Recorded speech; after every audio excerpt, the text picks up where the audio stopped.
इस साल तकरीबन 19 IAS अधिकारी बने। 19 नौजवानों अपने बच्चों के हाथ, अपनी नई नस्ल के हाथ में कलम की ताकत दे दो। कौन सी ताकत? कलम की ताकत। दुनिया की सारी ताकत एक तरफ, कलम की ताकत बोल दो, कलम की ताकत एक तरफ। ये जरूरत अपने बच्चों को आलिम भी बनाओ। आज भी समस्तीपुर के जो मौजूदा DM है, मालूम है मैंने कई जगह ऐलान किया है, जो मौजूदा समस्तीपुर बिहार के DM है वो कोई और नहीं है, मिसबाही आलिम है। बोल दोस्तों यार, जब बच्चे हमारे आलिम होंगे और फिर वही बच्चा अल्हम्दुलिल्लाह IAS अधिकारी होगा, जिले का DM होगा, हमारा बच्चा आलिम होगा, थाने का इंस्पेक्टर भी होगा। जब हमारा बच्चा आलिम होगा कोई दरोगा हो, हमारा बच्चा जो आलिम हो कोई IPS अधिकारी हो, हमारा बच्चा आलिम हो कोई हमारा बच्चा जज हो। ईमानदारी से बताओ क्या इनकलाब पैदा नहीं होगा? इनकलाब पैदा नहीं होगा? सोच बड़ी रखो, अपने ख्वाब को बड़ा रखो। हमारे उस्ताद ने एक बात कही थी, ख्वाब देखो बड़े देखो। तालिब इल्म बैठे हैं, गुजारिश करूंगा ख्वाब देखो, सब बोल के बताएं, ख्वाब देखो बड़े देखो। मगर अगला जुमला ये भी था, सोते हुए नहीं जागते हुए देखो। सोते हुए नहीं जागते हुए देखो। एक बात बताएं, अपनी बात बताएं। हजरत मेरा बड़ा बेटा अभी तकरीबन 11 साल का है, कॉलेज में CBSE बोर्ड से वो पढ़ रहा है और अल्हम्दुलिल्लाह एक बेहतरीन आलिम का इंतजाम किया उनको पढ़ाने के लिए, क्योंकि आलिम नहीं बनाना। तो प्रिंसिपल ने पूछा कि बेटा क्या बनोगे? अब से तकरीबन 3 साल पहली बात बता रहा हूँ, क्या बनोगे? तो प्रिंसिपल ने बुला के पूछा, बेटा क्या बनने का इरादा है? बोले सर जिंदगी रही तो इंशाल्लाह IAS अधिकारी बनूंगा। तीसरे दिन मुझे बुलाया, काने पे हाथ मारा मेरे सामने बच्चे के, बोले सोच बहुत बड़ी है। मैंने कहा अल्हम्दुलिल्लाह इसके बाप की भी सोच बहुत बड़ी है।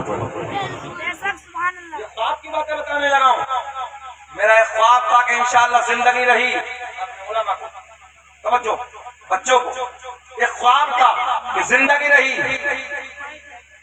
तो पढ़ने के बाद फिर बड़े सफर करने हैं, फ्लाइटों से सफर भी करने हैं, 50,000 1 लाख के मजमे में बोलना है। ये उस वक्त की बात करने लगा हूं, उस वक्त की बात करने लगा हूं जब मैं राबिया जमात में छोटेपन की बात करने लगा, उसी वक्त ये ख्वाब देखा था। तो हमारे उस्ताद मोहतरम ने जो बात कही थी कि ख्वाब देखो बड़े देखो, सोते हुए नहीं जागते हुए देखो।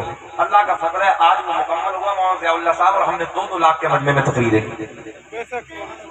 हाँ, तो इसलिए अपने बच्चों के हाथ में कलम की ताकत दे दो। कलम की ताकत तो कोई नहीं काट सकता। चलो फिर वही बात करते हैं। जर्मनी का डॉक्टर कुरान की आयत पे रिसर्च करने लगा है, कहता है कि कुरान कह रहा है कि नबी जान से ज्यादा करीब है।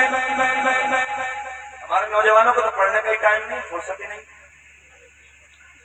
कौन है भैया? जर्मनी का डॉक्टर है, मगर इस्लाम से कोई लेना देना नहीं है नौजवानों, कुरान से कोई मतलब नहीं है उसे, मगर वो जानता है जो कुरान में लिखा है वो सब सच्चा। और तुम क्या कर रहे हो?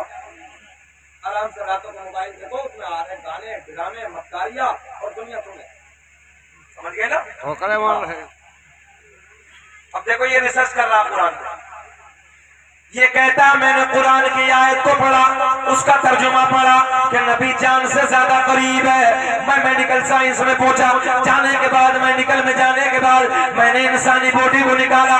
हाँ, रिसर्च किया जाता बॉडी को, तो कहता है मैंने एक इंसानी बॉडी को निकाला। नौजवानों जितने बच्चे कॉलेज में पढ़ते हैं, साइंस से पढ़ते हैं, मेरी बात पे गौर करो। तो कहता है मैं कॉलेज में पहुंचा, कॉलेज में जाने के बाद मैंने एक इंसानी बॉडी को निकाला और इंसानी बॉडी को निकालने के बाद एक तरफ कुरान की आयत है, कुरान का तर्जुमा है। मैं रिसर्च करने लगा, साल मुझे 12 लगे।